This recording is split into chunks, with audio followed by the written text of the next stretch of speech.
cable. It's laid here miles and miles and miles, or kilometres and kilometres and kilometres. There's a lot of it. Here's the Thunder Sports out. Let me tell you now, the car that's coming into picture here, car 8, this has been declared a dry race. He's actually running on wet weather rubber, so he's probably going to have to go into the pits and change tyres. So I would think that he's been allowed to run now, so he doesn't have to. They're going to make him change tyres, but they've said, no, you can run on wet weather. Now, these cars are roughly 600 to 700 horsepower. They weigh around about 800 kilos. And so you're talking about Group A power in a car that's just a tenth of the weight. Yeah, that's right, Darryl. We've got these lightweight cars. You'll find a lot of wheel spin. This track's a little bit greasy, still a little bit greasy, although it's drying out in many spots. It's greasy, so keep your eyes on them when they power out of these turns. Yeah, incredible cars. They don't resemble anything that you've... I mean, they're all models. There's a Mercedes, for instance, now. It doesn't look anything like a Mercedes. This is a very big field of cars as we go through the grid for you now. Poole and Trenoth there. Trenoth is the one that has been allowed to run on the wet weather tyres, but there's some beautiful cars here. Some of them, Gary, date back a little bit, but they're still very competitive, and they have been in some very serious racers' hands. Yeah, what we've got cars that started their life as sports sedans. We've got a Chevy Monza there that started life, went to America for Peter Brock and Alan Jones to drive in the Miami Street Race, and in fact that car has been sitting over there for 7 years and is back here now in the hands of Mike Emery, number 10, starting from the rear of the grid. They're still really nice looking cars, though. I mean, I'm really impressed with those. I just think they've been around for so long, the Chevy Monzas, but they look great. But you're looking at Holdens, you're looking at Hondas. They've all been highly modified, and of course the engines don't sit where they do in our family cars. No, you're right. They sit right along your hip, alongside your hip, and in the hot day, the guys will be pretty happy because it's cooled down now. They get pretty hot inside those cars. So you can see now warming up the tyres. As we said, it has been declared a dry race. Only one car, that's car 8, the Jaguar, has decided to go out on wet weather rubber. Now we'll know if that's the right decision or not. They were going to pull him out of the event.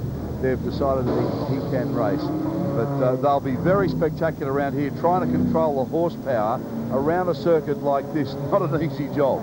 What's happened, Darryl, is that now they've come under the guise of Thunder Sports.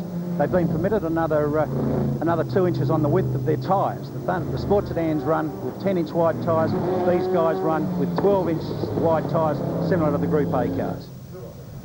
Yeah, beautifully turned out too, these cars. I mean, they've had the special bodies made from, as we said, the engines have been totally repositioned. These are dead-set racing cars. They certainly are. There's a couple of cars, one coming in the back there that looks like Glenn Seaton's old Sierra Group A car. It is, in fact. It's one of his old cars, and it's now running in the Thunder Sports class. Well, as you can see, the black car there to the right of the picture there, that's actually a Honda Prelude. Can you believe that? I mean, it looks nothing like the Hondas that you see on the roadway, does it? But it really does get along, let me tell you. Still wearing Glenn Seaton's colours there. The PJ Racing team, all about set for a start. Lights are up now. Watch these things get going. Talk about some hoochie cooch. They got plenty of it. Away they go. Everybody gets away nicely and gets the power down nicely too. Have a look at Jaguar stuck. He hasn't moved. I hope he doesn't get belted from behind. All the action up in front at the moment. They steam through the first corner, and the Jag, she's stranded, gone. Well, didn't have to worry about the tyres after all. Everybody gets through well and truly A-OK. Briggs out in the lead at the moment from Monterosso. Monterosso in their RS2000 with a big V8 just being passed on the inside by the current Super Sedan and Thunder Sports champion. That's Brian Smith. We're in Monterosso's car at the moment following Brian Smith. He's got an Alfetta. Believe it or not, that's an Alfetta with a big Chev motor in it. And he is the champion. Now the water coming off the cars in front and getting onto the screens. And they've got windscreen wipers, these cars, but the screens mainly Perspex, and they're pretty hard to keep really clean. Yes, they are. They haven't got the wipers going yet. No rain at the moment. Keep your eye on Smith now. He'll chase Briggs. There's one into the wall, and that was hard too. And that sign, you can see Calvary Hospital there. That's fantastic, because I'll talk to you about this. That was Mark Poole that went into the wall. Each of these cars is racing for a charity or a hospital or a ward. And as you can see, the Calvary Hospital, it's ended up in a sick little state there against the wall as Poole has gone in pretty hard and whacked the car. But it's been a wonderful thing from the drivers to put some money back into their favourite charity, which is basically a hospital or a ward. Okay, we pick up Briggs in the lead, but have a look at Kerry Bailey there in the Southern Cross Yachts car. We've just got a replay there of Mark Poole going into the wall in the Rosenberg Commodore. But look at this dice going on. Smith and Kerry Bailey. Yeah, Bailey now all over the rear of Smith and the little Alfetta. It's a pretty little car, but oh gee, look, this is good stuff. And when you see the horsepower go down on the straight, this is where it all happens for these things. They just point them and they go. Car 18, Kerry Bailey, which is a Toyota Supra. Can you believe it? Haven't seen a Supra looking like this one. There's the Alfetta. Well, he's gone past the Supra. Too much horsepower there. Now the Alfetta closes up.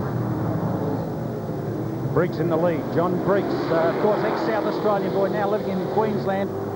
This car valued at something like $200,000. It's a high-tech machine made of carbon fibre, Daz. Yeah, John Briggs, I mean, he's been a long-time supporter of this class. As we said, these are real racing cars, very light, very powerful. You can't believe that's a Honda Prelude, can it? Oh, look at that. You can see it just snap away as soon as he puts the power down. And here's a spinner now. This is car number 6. Barnes goes around, and he's lucky no one collects him. As we said, a lot of horsepower on a greasy track. It's a handful. Bailey now, all over the back of Briggs. This is good stuff. Plenty of power in the big Supra, no doubt about that. But the Honda out in front at the moment. Now they'll come on. One more corner onto the big straight. We'll see about the horsepower. Briggs tries to cover his tracks. Bailey now has a little dart out and has a look. He'll tuck in behind. Then he'll just jump out of the stream and have a big go. Yeah, talk of Briggs going to Group A racing, but geez, a winner in this class. I can't see him doing that at the moment, but here is Bailey chasing him right up now as they head down that straight once more. Good stuff from Briggs now. Gets right and keeps it tidy at the end of the straight. Bailey has to just duck in behind. You can see the track is quite wet there. Now he tries to put the power down. Briggs, though, covers his tracks. You can see the car snapping about under power. Kerry Bailey comes up beside him again, puts the nose there. He's done everything he can to force the error. Kerry Bailey, he's an abalone diver. He's also director of Southern Cross Yachts. And he's trying to dive underneath Briggs at the moment. Keep your eye on the car running third. That's the Brian Smith Alfetta from Western Australia. He's just tucked in behind there, and as is Mark Monterosso. Have a look at the horsepower now. Bailey says, let me have a bit of straight. And what about the hoochie cooch and the mumbo this thing's got? Just planted and went past Briggs and see you later. Briggs was holding him up, and he's just gone. Smith, Monterosso in third and fourth respectively. Very twitchy, these cars, you'll notice, as they have very short wheelbase. Oh, and car 49, they're all getting caught out. He just nudges into the tyres. As long as they don't hit him, that's okay. But David Attard, Attard started from the rear of the grill. Attard started from the rear of the grill, so he's obviously trying very, very, very hard. Started from the rear of the grid, should I say. So it's Bailey, Middleton, Smith, Monterosso and Whincup. That's how they run. Bailey's put in a great drive here. Had to get past Briggs. Once he did, just went for it. Monterosso there, and that's, you can see the vision he's got through that screen. It's a bit difficult, isn't it? It's pretty hazy. Monterosso tucking in behind Smith there. Smith doing everything he can as they head down toward the brewery. But it's going to be very, very interesting shortly when they close up and they'll start lapping slower cars. Well, you saw the brake lights go on. We'll take a break. Back shortly.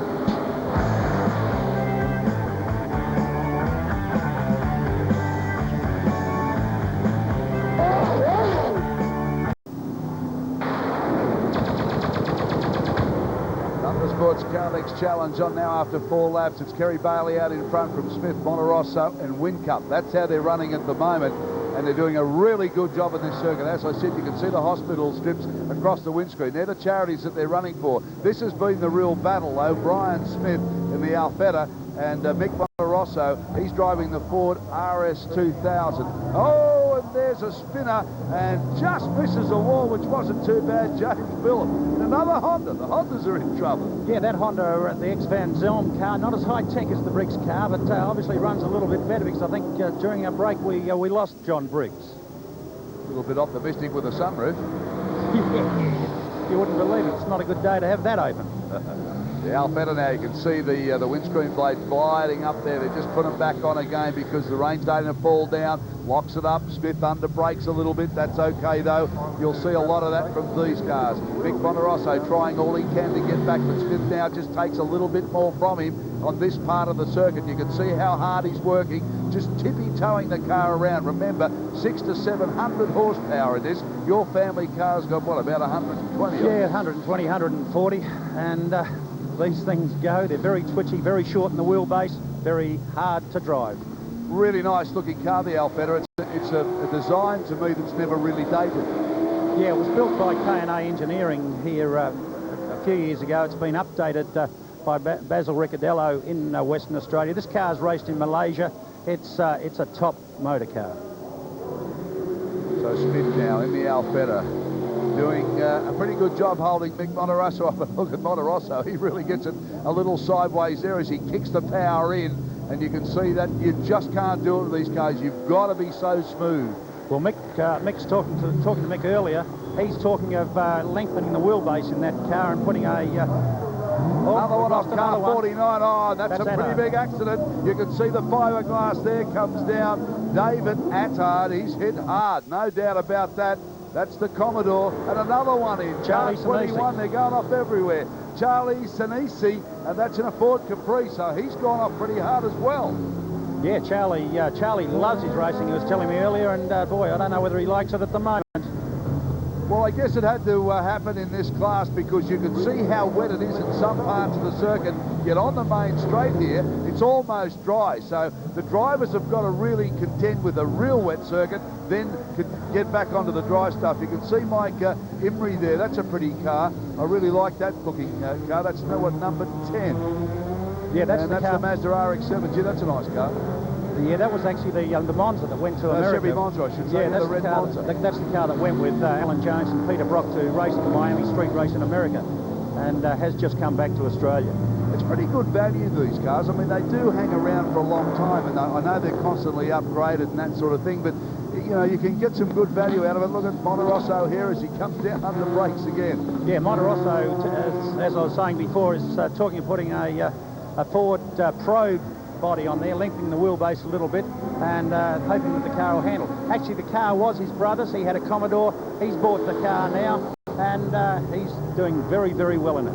Well, Kerry Bailey's doing pretty well too. He's handled his track very well. Big car, a lot of power, but you can see he's handled it nicely. Once he got the brake, once he got past Briggs, he really just opened up the door. Monterosso's tried very, very hard. He hasn't given up. As you can see there, he just squeezes in to get round the corner. He's certainly having a go. Yeah, the local South Australian, he's reasonably unbeatable here in his own state, in club meetings and whatever, but he's certainly one of the hard chargers in this Thunder Sports class.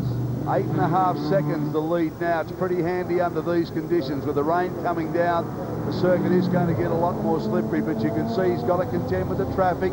Sits in behind, watch it, he'll come down into the braking area and just dive out.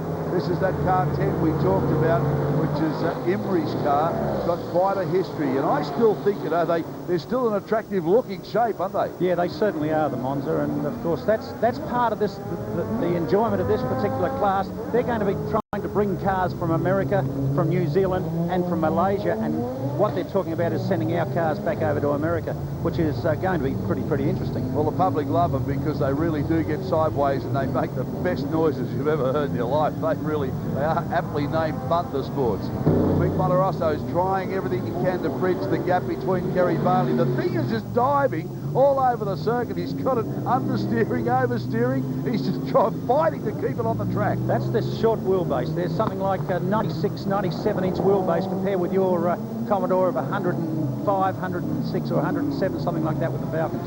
Rain absolutely bucketing down again here now. You can see quite heavy the shower coming up as we look at the last lap. And the punters here have been terrific. They've stayed up, but you can see the rain back here again. Unbelievable here in Adelaide. You can go through the longest drought in history, which Australia in some parts is doing at the moment. Put a motor race on, it'll rain.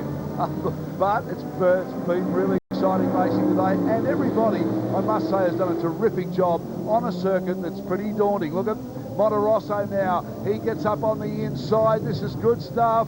There's got to be a touch here. They go, no, they don't touch. That's terrific driving. Well, that's what I said. When that slower car's got in front, you watch what happens. And have a look at Monterosso. He's great in traffic, looking for an inside dive once more on Brian Smith. Brian Smith not going to let him have it, though. Swings, turns the car in right, and heads off down that short straight once more. I can't believe how twitchy Monterosso's car is. It really does just dive around under acceleration, under brakes, where if you look at Brian Smith's car, it looks so much neater, doesn't it? So much more tidy. It certainly does. It's the development of that car, and as I said, that's Monterosso's brother's car. He's only just got into the car, so he's probably not used to it yet either, Daryl. So, fighting for a position here, Mick Monterosso, he really has been the wild man of this race. He's done a terrific job to keep it off the walls, the way it's been diving around. But he blasts his way down the straight for the last time here. Can he get him? Traffic comes into contention now. Smith dives up the inside. Certainly got the line. Monterosso now. He's going to try and get up on the inside of this corner. You can see, pokes the nose in. There's a touch. They've had the touch. Monterosso comes the other side. But Brian Smith keeps him covered there. Gets the power down nice and early. It'll be a dash to the line, but Monterosso can't do it, I don't think, from there. Look at this rain now. Absolutely buckling down. And I think it's just about in time as Kerry Bailey takes the flag. He takes the win. Terrific drive from him. Once he got past, he did a great job. This is the battle for second and third. Up they come now. Brian Smith will get the power down. Monterosso won't give up. Dives up the inside. Won't get Smith though. Takes second. Monterosso takes third. Terrific display from the boys with these really powerful weapons on a track that was pretty greasy. So recapping the results. First we've got car 18, Kerry Bailey. Second went to Brian Smith in the Alfetta, and third went to Mick Monterosso. Thunder Sports Caldex challenge terrific there from Bailey. Be very, very happy about that. And Monterosso, gee, put on a great drive. So did Brian Smith. Monterosso was all over the place. You can still see they're racing here and still spinning. They haven't got there yet. So they're the results for you. Kerry Bailey takes a win here from Smith and Monterosso. Terrific demonstration. We'll take a break, come back. More motor racing action coming your way.